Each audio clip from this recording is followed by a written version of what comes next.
Good day all you wonderful people, welcome to Adventure Together. My name's Out and today I am doing my first ever Q&A. So this is a 200th video going up on my channel and I've decided to do something different, doing a Q&A, answering the questions that you've put to me on YouTube, Instagram, Facebook. I actually didn't think I was going to get that many questions, but I did get 20 questions in the end. So I'm going to split this up over two videos so that this doesn't get a little bit long and you get bored. So I'll be doing one video today and there'll be one coming out in a couple of days. If you're watching this far in the future, you'll be able to find a link to that second video just up here. I've written down all of your questions on a piece of paper and I'm going to go through and answer them now. So the first question comes from Steve Ivings, who said, what advice would you give to the 10-year-old and 20-year-old version of yourself? Well, maybe I should have read these questions beforehand so I could think up some answers, because that's quite of a hard one. What advice would I give to the 10-year-old version of myself? Just the cliche, try harder in school. I think I don't really have too much advice for a 10-year-old version of myself.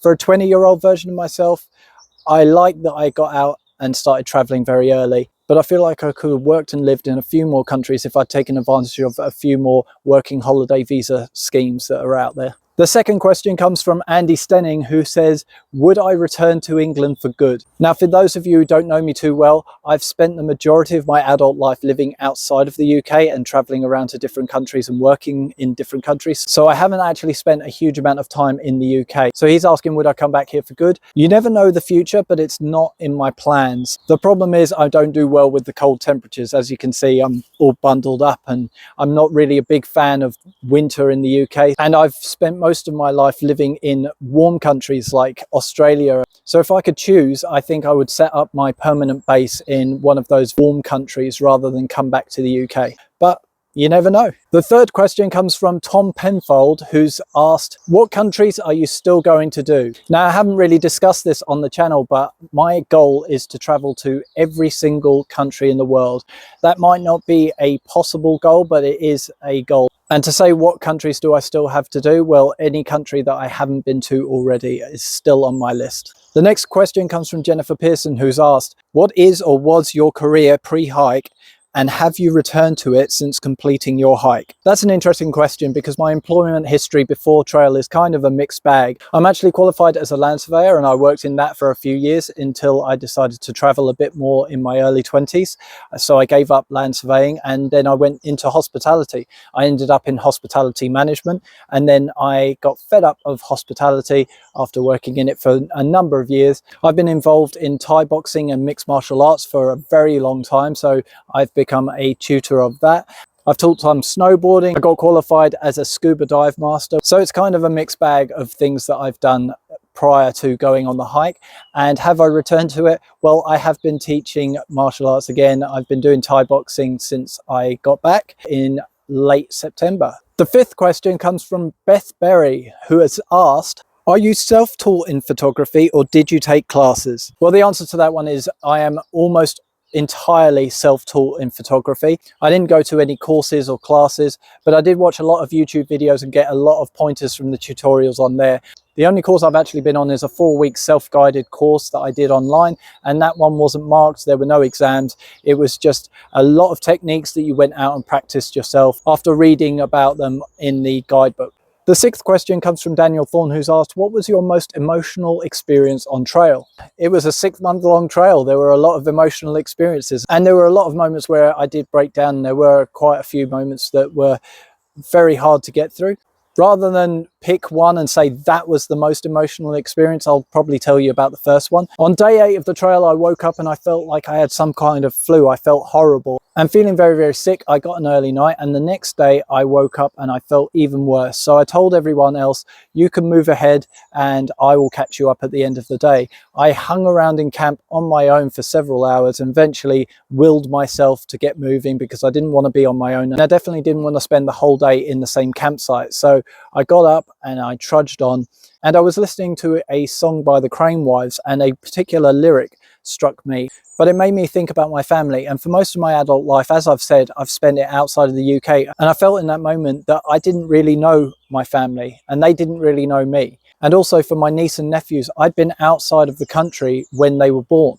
And I hadn't got to meet my oldest nephew until he was 7 years old. So in that moment, I felt incredibly guilty that I hadn't got to know my family. And I was this kind of outsider that was coming and going in their lives. And in that moment, being alone on trail, feeling very, very sick and sorry for myself, in physical pain, I became very emotional and I broke down as I was walking. And I swore in that moment that when I got back from the trail, I would spend a lot more time with family. And that's carried through. Since I've come back to the UK, I've been involved in my family and their lives a lot more. I've got to see a lot more of them. And I've got to build a really good relationship with my siblings, their partners, and my niece and nephews. So I feel like that was really emotional moment, and it was the first one I'd had on trail. I think it was very special because it was kind of an epiphany that I needed to be more present in my family's lives. The 7th question comes from Doc on a Walk, who's asked, I remember you having strong opinions about the Appalachian Trail. What changes would you recommend to the ATC to improve the trail and the hiking experience of through hikers? I think what Doc was talking about was specifically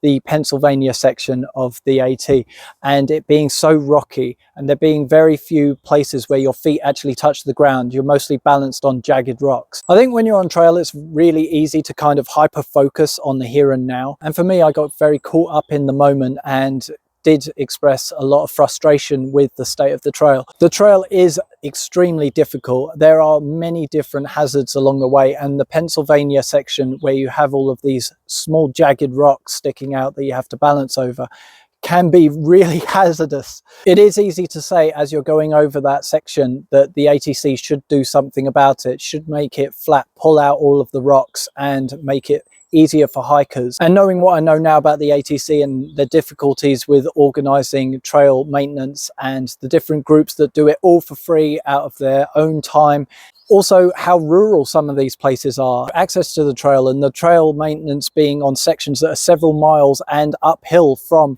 where they park their cars, and they have to take pickaxes and a lot of different heavy equipment up trail to maintain these sections. I think at the time I was oversimplifying how easy it would be to maintain some of these bits of trail. I think logistically it's just very hard to do, especially when everyone who's maintaining it is just doing it out of the kindness of their heart and giving up their time to maintain these sections for hikers. I think a lot of these trail clubs are trying their very best, and at the time that you're going through all of this, it's easy to overlook just how hard it is to maintain these sections of trail that are miles and miles away from any access roads. The 8th question comes from Liz Barrett, who's asked, I'd love to hear about your hammock setup down to the nitty gritty of suspension hardware or knots that you used, and if you have any hammocking tips for hammocking on a through. Well, I actually did a video already on all of my hammocking setup, and that's linked up here. Hopefully I remember to put the link in. But to give you a simple overview of my hammock setup, I used a Dream Hammocks Darien in a 11-foot length, and that was made out of a 1.7 ounce ripstop nylon MTM material. I used a Whoopee sling suspension with tree straps, and I connected those two together with a climbing carabiner. I had a Dyneema tarp that went over the top and kept me dry, and that was from Hammock Gear. I used an Alpkit Mora underquilt with my hammock, and I had an underquilt protector from One Wind. And inside the hammock, I kept myself warm by snuggling into an Enlightened Equipment Enigma Apex Custom sleeping quilt. The 9th question comes from Lenny Hikes, who's asked, you're the only AT hiker that I know of that met 2 people that became your tramily on day 1, and the 3 of you stayed together from Springer to Katahdin. How did you manage that? That's a good question, because like you, I didn't see anybody else who got together at the start and stayed together the whole way. Certainly 3 strangers. So how did we stay together the whole way when most people don't? There are probably many reasons, but the one thing that I can think of is that the 3 of us didn't have an ego. There was no person who felt like they were the leader of the group. We certainly had our roles within the group, but I don't feel like there was any one person who felt like it was my way or the highway. Everything was a democracy. We took a vote on everything that we did. All 3 of us were pretty easygoing. We didn't mind where we ended up at night or where we stopped for food. We could walk together or we could walk apart, and there was no real issue with that. Holy Roller did most of the planning. I would say most nights where we ended up somewhere where we had pre-planned was because she had said, let's get to this campsite. And neither Red Panda or myself really had an issue with that. It was, that seems like a reasonable amount of miles, let's go for it. She was really on top of logistics there, and that made things easier for Red Panda and myself because we didn't have to think about it. And I think for the most part, we really enjoyed each other's company. And we wanted to keep hiking around each other. So that makes things a lot easier when you really get on with the people that you're hiking with.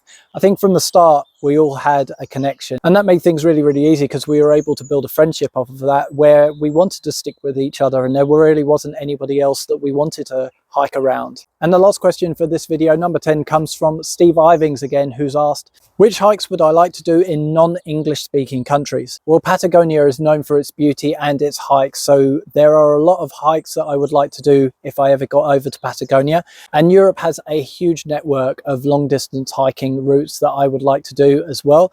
I don't think I'm ever going to get to do all of them because there are a huge amount of them, but there are a lot of hikes that I would like to do in those non-English speaking countries. Obviously, the Camino de Santiago is a very famous one of the walks that's in Europe, so maybe I'll get around to that sometime soon.